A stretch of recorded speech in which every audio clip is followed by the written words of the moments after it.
សម្រាប់វីដេអូនេះខ្ញុំនឹងបង្ហាញបងប្អូនពីរបៀបធ្វើសារជូនពរតាំងពីដើមដល់ចប់នៅលើទូរស័ព្ទដៃ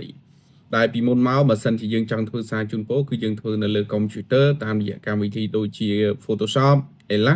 ឬក៏កម្មវិធីមួយចំនួនទៀតអញ្ចឹងកម្មវិធីអស់ហ្នឹងគឺវាធំហើយទាមទារយើងចេះទៀតផងដែលឡែកសម្រាប់លើទូរស័ព្ទដៃវិញបងប្អូនអាចមើលការបង្ហាញជូនរបស់ខ្ញុំជឿជាក់ថាបងប្អូនប្រកាសជាអាចធ្វើបានអញ្ចឹងយើងទៅតាមដានទស្សនាទាំងអស់គ្នាបាទខ្ញុំលើកយកកម្មវិធី Insert មកបង្ហាញបងប្អូនដោយសារតែកម្មវិធីនេះយើងអាចកាត់តវីដេអូក៏បានរូបភាពក៏បានបាទហើយ iPhone ក៏ប្រើបាន Android ក៏ប្រើបានអញ្ចឹងខ្ញុំចុចលើកម្មវិធី Insert បន្ទាប់មកបើសិនយើងកាត់តរូបភាពបងប្អូនយក photo នេះបន្ទាប់មកទៀតបងប្អូនទៅជ្រើសរើស background សារជូនពរមួយមកខ្ញុំចុច new បាទឥឡូវខ្ញុំយក background សារជូនពរមួយឥឡូវខ្ញុំយកមួយនេះចោលបងប្អូនណាបាទ background សារជូនពររបស់យើងបានចូលមកដល់ហើយជំហានដំបូងដែលបងប្អូនត្រូវធ្វើគឺបងប្អូនត្រូវរចនាក្បាលខាងលើនេះបាទអញ្ចឹងផ្នែកខាងលើខ្ញុំនឹងសរសេរថាសួស្តីឆ្នាំថ្មីនិងមួយទៀតគឺសូមបួងសួងដល់វត្ថុស័ក្តិសិទ្ធិអញ្ចឹងកន្លែងហ្នឹងយើងទៅសេបែបហ្នឹងមកដោយបងប្អូនមើលមកខាងក្រោមបងប្អូនយកពាក្យថាតិចបាទហើយទៅសេចូលមកណាបងប្អូនបាទគឺខ្ញុំទៅសេថាសួស្តីឆ្នាំថ្មីសូមបួងសួងដល់វត្ថុស័ក្តិសិទ្ធិក្នុងលោកតាមបីបាច់ថែរក្សាជូនចំពោះបាទបងប្អូនទៅសេអញ្ចឹងដែរមកបន្ទាប់មកបងប្អូនដើម្បីលេងម៉ូដអក្សរដូចបង្ហាញជូនមុននឹងអញ្ចឹងឥឡូវខ្ញុំបង្រួមអក្សរនេះបន្តិចសិនបងប្អូនណាបង្រួមវាឲ្យតូចបន្តិចស្រួលឲ្យបងប្អូនមើលបាទខ្ញុំដាក់ប៉ុណ្ណឹងអញ្ចឹងដើម្បីលេង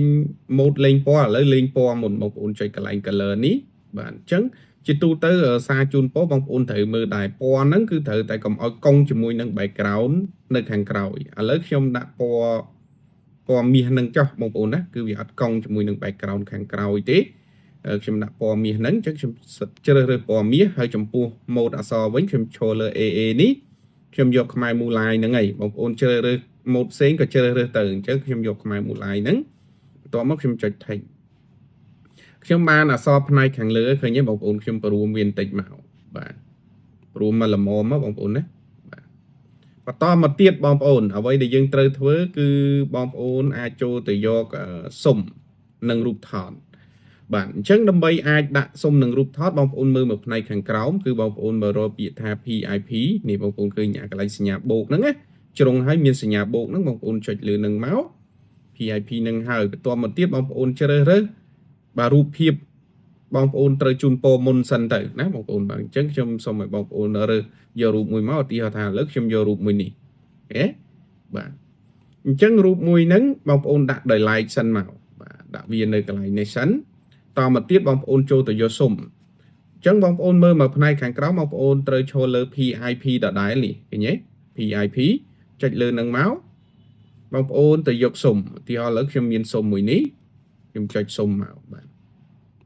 អញ្ចឹងបងប្អូនអូសវាដាក់ដោយ like ដូចគ្នាអញ្ចឹងបងប្អូនត្រូវមើលបាទរូបរបស់យើងជ្រុងសុំរបស់យើងមូលអញ្ចឹងបងប្អូនត្រូវកាត់រូបហ្នឹងឲ្យមូលដែរដើម្បីកាត់រូបឲ្យមូលបងប្អូនត្រូវឈរលើរូបហើយបងប្អូនមើលមកក្រោមបងប្អូនយកពាក្យថាម៉ាស់នេះឃើញទេបងប្អូនម៉ាស់ចុចកន្លែងហ្នឹងមកបន្ទាប់មកបងប្អូនយកអាមូលនេះឃើញទេបាទចុចលើមូលហ្នឹងមក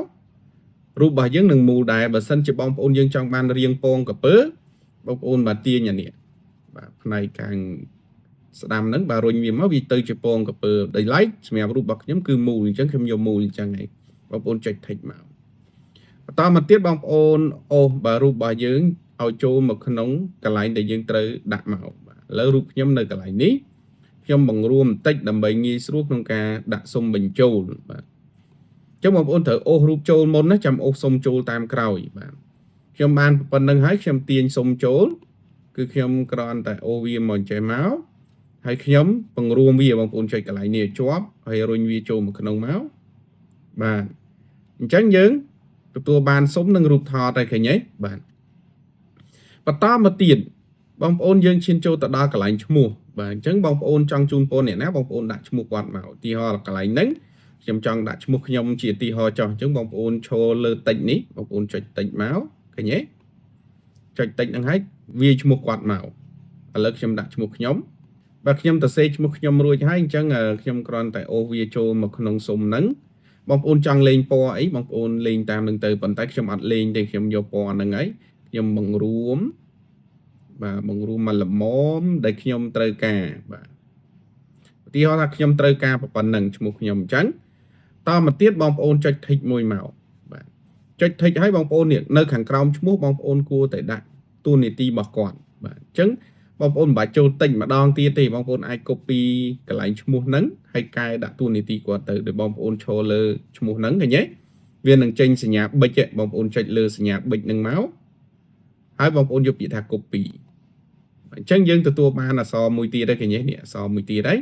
បងប្អូនគ្រាន់តែចុចលើអក្សរហ្នឹងចំនួន2ដងឬក៏ចុចរូបសញ្ញាប៊ិចនេះទៅហើយយក edit បាទចុចលើសញ្ញារូបប៊ិចហ្នឹងហើយយក edit ឃើញទេយក edit ហ្នឹងមកហើយទៅសេតួនាទីគាត់ទៅយើងកែបាទយើងលុបអានេះចោលយើងដាក់ថាឧទាហរណ៍ណាខ្ញុំដាក់ថាប្រធានក្រុមការងារអញ្ចឹងចុះបន្ទាប់មក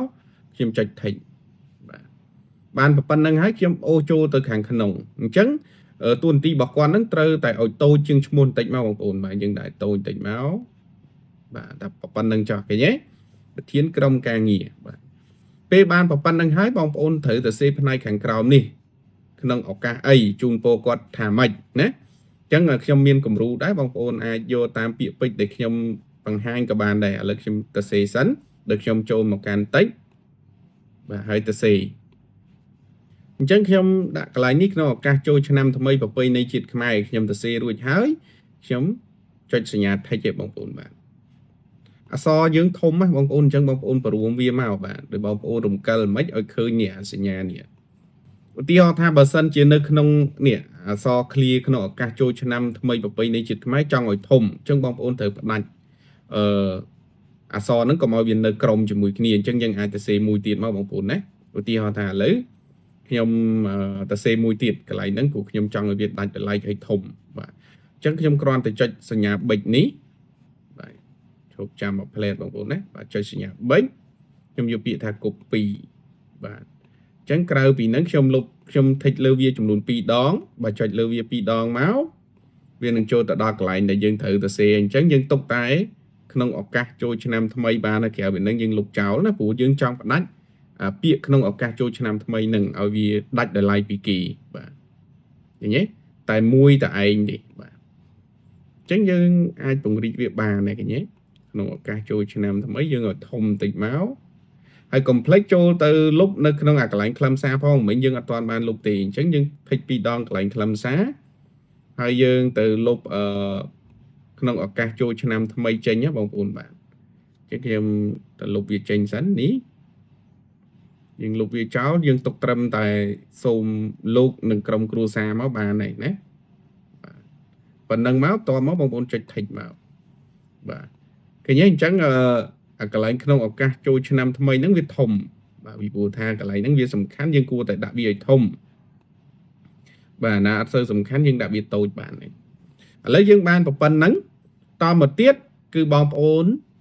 បាទដាក់ថាជូនពរពីអ្នកណាបងប្អូនដាក់ខាងក្រោមនេះអញ្ចឹងយើងទៅសេទៀតមកដល់បងប្អូនអាច copy កន្លែងហ្នឹងយកមកកែក៏បានឬក៏ចូលមកកាន់តិចហើយទៅសេមកអញ្ចឹងកន្លែងនេះខ្ញុំដាក់ថាគ្រប់ជូនពរពីខ្ញុំបាទនឹងក្រុមការងារបាទ